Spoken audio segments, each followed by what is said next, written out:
Hey guys, Ryan the Nerd here, and today we're doing another movie review, which is, as you can tell by this little shrine that I made right here, 2001: A Space Odyssey. Unlike Nine, this movie was this brought into my life recently, about 2 years ago, and I'm absolutely obsessed with it. I have the poster. I have a Hal thing. You can see him on my wall over there. I have a Hal ornament that my uncle gave me, and I have a Funko Pop, just random stuff that I like. And so I'm not going to be talking about the entire movie, and I'm not going to be explaining, going in depth of what I think the movie is. Other people have done what the movie means, and if I did that, it will take about 2 hours. So I'm just going to explain how I got into 2001 and also what I really like about this movie. Basically what 2001: A Space Odyssey is, it's very hard to explain because I've watched this movie about 1,000 times, literally 1,000 times, but it's very hard to explain because for people that have not seen this movie came out in 1968, 1 year before we landed on the moon, and also this movie has special effects. Not CGI, but practical effects with models and all that. And especially when it's on Blu-ray, and oh my god, on 4K, that looks some good stuff. Like the special effects still hold up damn good. This is a triple Blu-ray. So you got Stanley Kubrick collection, you got 2001, Clockwork Orange, and The Shining behind there. But I just wanted to show off that. But anyway, basically the movie starts off at the Dawn of Man sequence.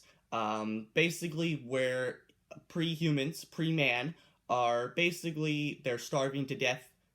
They basically eating plants, and they're fighting over basic needs like water and food. And basically one day the man-apes wake up and they see a giant black monolith in front of them, and basically they all touch the monolith, and then afterwards Moonwatcher, which is the ape that discovers how bones are supposed to be made as tools. Basically, what happens is, and most people already know, is that the monolith gives the man-apes intelligence to make weapons. And then afterwards, the one group of man-apes out-rivals the other group that is fighting over the water hole. And my dad said something. Basically, when the man-ape or Moonwatcher has the bone and he's basically smashing it, the other man-ape with the bone, basically he's also saying that, like, this is how humans can, what humans can do to each other, and I never thought of that, so thanks, Dad. And then afterwards, we cut about millions and millions of years in the year 2001, and as you could probably tell, we're nowhere near what this movie shows. We haven't even been on the moon again. We were basically trying to get to Mars, and the only thing that we have are just, probes that have landed on different planets and all that. So we're basically in the year 2021, and we're nowhere near. But this movie was made in the 60s, and they thought that this is what's going to happen in 2001. But anyway, we cut millions and millions of years, and of course, we get the most amazing theme ever, which is, you guys all know the theme, the dun dun dun dun. Yeah, we all know it, just Google. But anyway, and by the way, guys, this movie is not for entertainment, but I suggest that you go watch it. I should have said that from the beginning, but this movie is not for entertainment purposes. This is more for a trip experience. I guess, I don't really know what you call it, but it's not for entertainment because, I'm going to put it right here, 2001 fanboy over here, I'm going to admit this perfectly, it's a little bit boring. It's a little bit boring, but since I've watched this movie 20,000 times, this movie is 2 hours long, and most of the sequence are just musicals. It is also kind of like a musical in a way, where the spaceships fly and the space stations are turning, and it's kind of like a musical, and that's what Stanley wanted to interpret it into the movie. And then afterwards, we get to the most famous section in all of 2001, which is, you got Dave, and you got Hal, and you got Frank. Basically, that's what everybody thinks of 2001. Basically, what happens is that they're going to Jupiter for unknown reasons. to discover a monolith that has been floating around on one of Jupiter's moons. But Dave and Frank do not know that. Hal knows everything. And obviously, I'll talk about Hal later. But basically, Dave and Frank, they're the only two astronauts that are not in hypersleep. All the other three astronauts are in hypersleep. And Hal detects that one of the main antenna is going to go down in 32 hours, or 72 hours, I should say. Dave takes a look at the satellite, and there's nothing wrong with the satellite dish. And basically, Frank and Dave need to disconnect Hal, but Hal can read their lips. So, what does he do? He kills Frank. As Dave is going out to save Frank, he kills the rest of the crew, and then we get the most famous quote of all time, which is, "I'm sorry, Dave, I'm afraid I can't do that." And then, Dave disconnects Hal, and there's a lot of, symbolism in there, so I'm not going to go too in depth, though you can just look of what other people have interpreted, because goddamn, if I went on, it's going to be 2 hours long. Okay, guys? I'm not even joking. 2 hours long. It's just going to be sitting here rambling. After that, Dave discovers that it was basically Frank and Dave were out of the conversation with the monolith, and so basically Dave finds the monolith, and he basically goes into a Stargate sequence, which is the most trippiest thing ever, but it's also really awesome.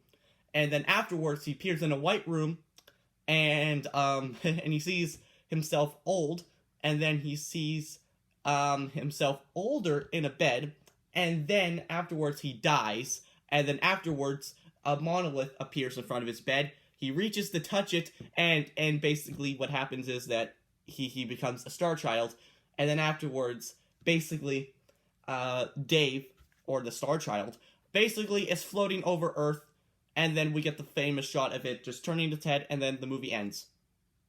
So if you're the most confused of what the hell I just said, then you should probably go look it up. But for the best experience, because goddamn, it's kind of hard to explain, like I said, you need to watch this movie on your own, but for all purpose and purposes, this is not for entertainment. You're not going to be sitting here eating popcorn and being like, yes! You're mostly going to be sitting there being like, what the what? What the what is this? Basically, your head is going to explode if you've never seen this movie before.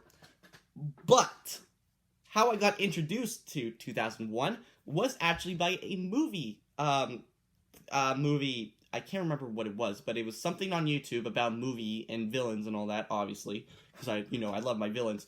And basically, it was going through top 10 movie villains, and HAL 9000 was in one of them, and I never heard of them. I never heard of him, and I was like, what is HAL 9000? So I googled HAL 9000, and basically, I was like, what is that? Okay, so basically, I did my own research. I made a plushie, which I did do a review on, my really old HAL 9000 plushie. Not this one. My old one with the jar lens that I made. And then after that, Uncle Mike, which is the one that gave me this HAL 9000 ornament, basically, I showed him, and he was like, oh, is that HAL? And I was like, yeah, you know what that is? And he's like, yeah, and then we started talking about 2001, and I was like, and he's like, you need to see 2001. If you just go about HAL, you need to watch 2001 now. So basically, I went out, bought this, watched it, and I immediately fell in love with it. Basically, this is my #1 favorite movie of all time. And then afterwards, Uncle Mike and I are basically, 2001 buddies. I bought the book. I haven't read it yet, but basically, I bought the book. He gave me this HAL 9000 ornament, which I did do a Christmas video on. And so, yeah, now we're going to be talking about why 2001. Obviously, because HAL and all that.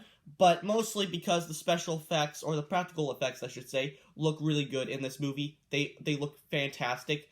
But also, what's really weird, that this is a sci-fi movie, okay? This is a sci-fi movie. But the sci-fi you expect from the 60s, that the sci-fi vehicles would look way, way, way, way unrealistic. Which is not really the case in this. This is pretty realistic, what they thought it would be. This is pretty, like, the vehicles don't look too sci-fi. They look that something that NASA would make. which is awesome because for the 60s. And also, speaking of the 60s, back in the olden days, sci-fi movies were not really a common thing. I mean, they were a common thing, but they weren't like this movie. The old sci-fi movies, they were basically a damsel in distress, a giant monster, or a robot, and really terrible acting. But this, Stanley Kubrick, basically he took a look at that and he was like, what if we do something a little bit better than that? And also, if you go look at the trailer of 2001, basically this movie changed movies forever. This Star Wars, if this movie never existed, we would never have the greatest movie trilogies of all time. So you could thank 2001 for that. But also, it has been inspired. This movie has inspired many film directors for decades. Especially with Steven Spielberg and George Lucas, obviously those two. And basically, oh god, what was I saying? Oh, frick, I can't remember. But anyway, as I was saying, he didn't want to make a regular sci-fi movie. He wanted to make something that could push the boundaries and be more, I guess, realistic. And also, people think that Stanley Kubrick, the director, was just goddamn crazy, especially with some of his films, especially this one, Shining and Clockwork Orange, especially those two. Basically, I don't think he was crazy. I think that he just had a wild imagination, that he could take his imagination and put it into film, but he also had the balls to do something that other directors couldn't, speaking with these, because this is a freaking phenomenal movie, even for 2021. The special effects still look damn good. My film teacher showed this to my film class last year, before summer ended. Basically, it was the first film that he showed us, and I was like, yes, I want to see what my peers' reaction to this movie, because they never seen it, except for my friend Nolan and I was just sitting there, just looking at everybody's reactions, just to see what the hell, and especially the two scenes that got everybody's grip, was the Stargate sequence, obviously, and when Hal got shut down. One of my friends, he's like, dude, this is terrifying. I was like, yes. And then obviously the Star Child sequence as well. We were just sitting there discussing, and I was just sitting there listening to everybody. I didn't say anything, obviously, because I would have gone on for goddamn forever. But yeah, like I said before, I just thought that he had the balls to do something that somebody couldn't. And also, I think that this is a work of art. I believe that this is a genuine work of art. You are basically watching work of art being put in front of your eyes. This is what I think of that movie. And let's talk about HAL 9000. One of the greatest, if not the most, best AI intelligence, artificial intelligent villains of all time. And also because this was in the 60s, computers weren't really a thing back then, and also a computer that could talk like a human. So basically, if you've never seen 2001, he's not gonna be like, I am HAL 9000, give me your blood. No, he literally sounds like a normal human being. And also the voice actor for HAL 9000 was Canadian, so that's awesome. Douglas Rain, shout out to you, rest in peace.